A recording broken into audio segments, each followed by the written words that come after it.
Binary DNA. It's said that when you take a picture of someone, you capture their soul in the camera.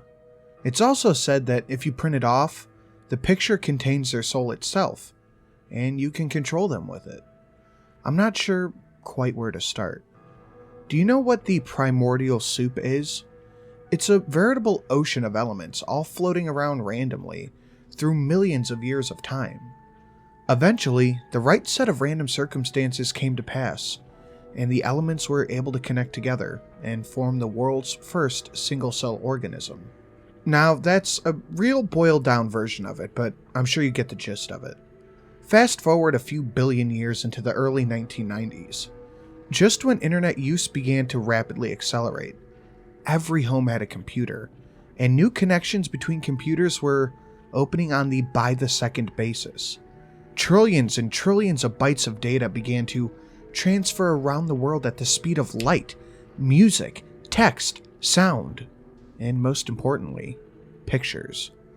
Now, when you take a picture of someone and capture their soul, what happens when that picture is converted and placed onto a hard drive? Does the soul follow? 15 years later, we believe so.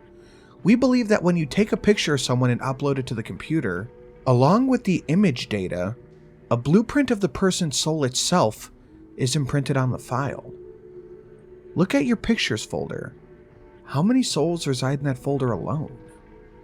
That's just the beginning, though. These soul blueprints each retain pieces of the puzzle, parts of the soul itself as well. Recently, a group of hackers who refer to themselves as the Cardinals took an interest in this theory. They began experiments. They found anomalies with the binary sequences of images based on similar features to the person they had taken the picture of. A binary DNA, if you will. Now, these hackers came into the possession of 3 extremely important data files. 1 AVI, 1 JPEG, and 1 MP3. Each one possessing interesting, unexplainable qualities. The first one, Cradle.avi, depicts what appears to be a group of teenagers with a very low-quality camera, exploring the basement of the house. The quality of the video is distorted completely beyond any comprehensibility, and the video itself is pretty low quality as well.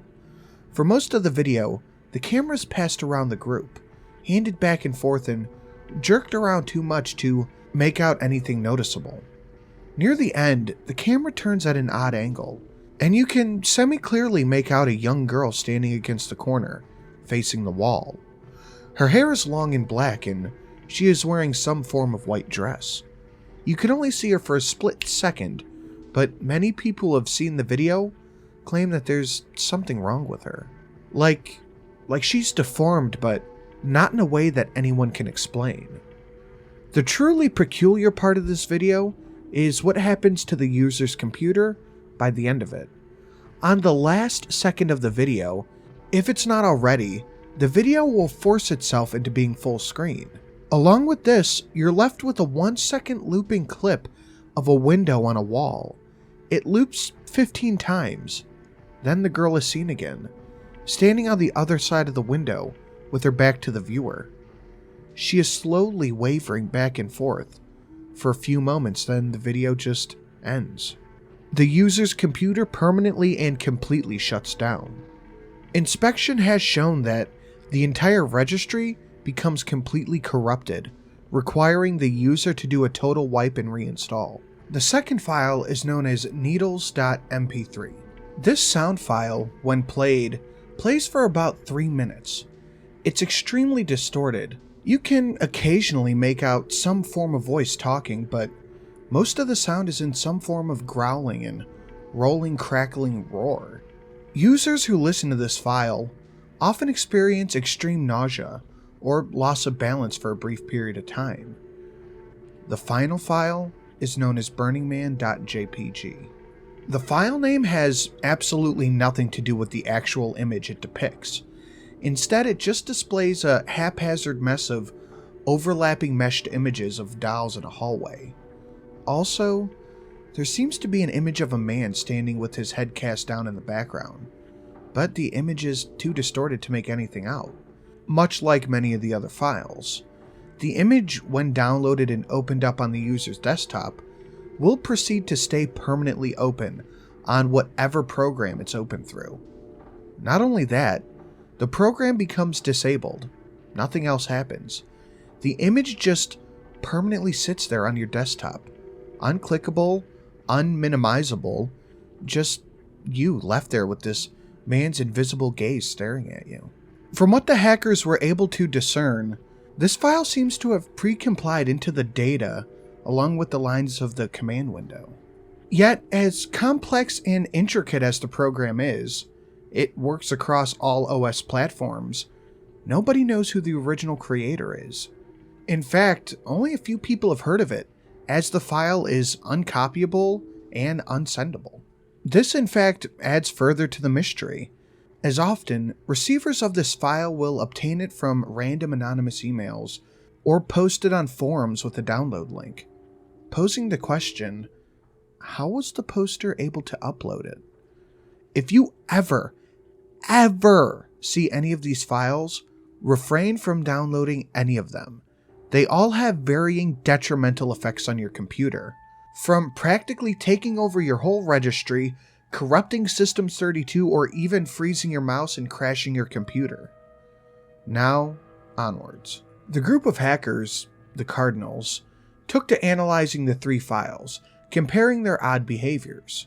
They had heard of other such odd files, images, data, etc., but were never able to get their hands on them, at least as far as we know. The rumor states that they were in fact able to locate and collect the known files of the original smile.jpeg, barbie.jpeg, even suicidemouse.avi. Not even the grifter was able to escape their grasp, rumor states. But rumor also states that the grifter video doesn't even exist, but that's a different story. Nonetheless, all these files in hand, the group lined up the files to maliciously work through the binary, 1 or 0 at a time, checking for similar strains and series of binaries that matched. They did manage to successfully do so, at least the legend states. The results were 7 individual executable files that did nothing. It was all simple gibberish piles of 1s and 0s. They endlessly puzzled over the files, each individual member tackling an executable each. They decided to name them after themselves: lust, gluttony, greed, envy, sloth, wrath, pride. At last, they attempted to line the files all up. Remarkably, something odd happened. The copies of the files were quite suddenly all meshed together. The result was a single complete executable, already named breathing.exe. And what of this file? Well, not much else is known after that point. They were too smart to just execute it. They analyzed the file in every possible way, hex, binary, conversions, anything to try to figure out what the odd file would do. But all to no avail. Even after forming together, it was just a bigger jumble of 1s and 0s, and it made no more sense than when it did as a separate executable. They backed up the file on a flash drive and proceeded to run it. It was the last command found on their computers, destroyed a week later. Their corpses had been disfigured beyond recognition. Description of the corpses stated that it almost seemed as if they had been brutally slashed across their face and arms. Every square inch of skin that had been bare had been mutilated, almost microwaved, and then sliced repeatedly by a micro-thin razor. The government naturally attempted to cover up the event, but there was some media leakage, and because the Cardinals had been keeping a blog amongst themselves and a few close friends, it's closed and deleted now, so don't waste your time trying to find it. It quickly spread out as per what they had been attempting to accomplish, and if it was or wasn't related to their deaths. And what of the flash drive? A friend who knew of its existence later checked the home of the group and was unable to find it. According to reports, the drive was found in the pocket of one of the groups and it had been taken into police custody. Then it simply vanished. The trail continues on. Far more though. The file resurfaces every couple of weeks around the globe. Governments attempt to cover it up, but some media leaks out, of course. Look to the news for people mutilated in their homes by a murderer and having their computer stolen, etc. If you ever get a cryptic email with an attachment labeled barelybreathing.exe, for fuck's sake, don't open it. But I do have the video of it.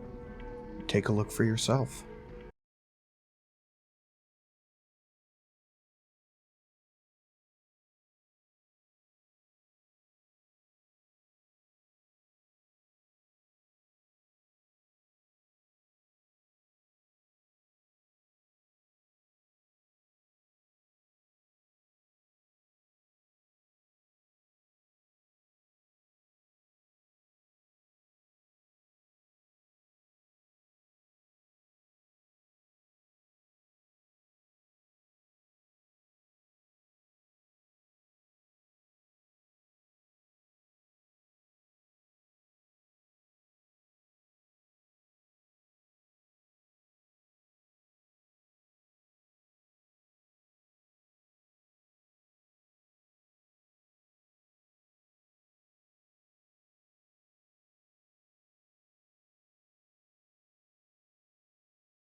I would like to thank all of my lovely patrons currently listed on screen right now. And if you would like to be one of these lovely patrons, please, please, please head on over to the Patreon link down below. Thank you, Dan R., Neophyte Games, Chaos X, Mr. Swiston, Official Jerboa, JY Pyromancer, Hayden MH, Ethan A., Daniel H., Maximilian Charles P., Deneen H., and Go Go Cute Puppy LLC. Thank you.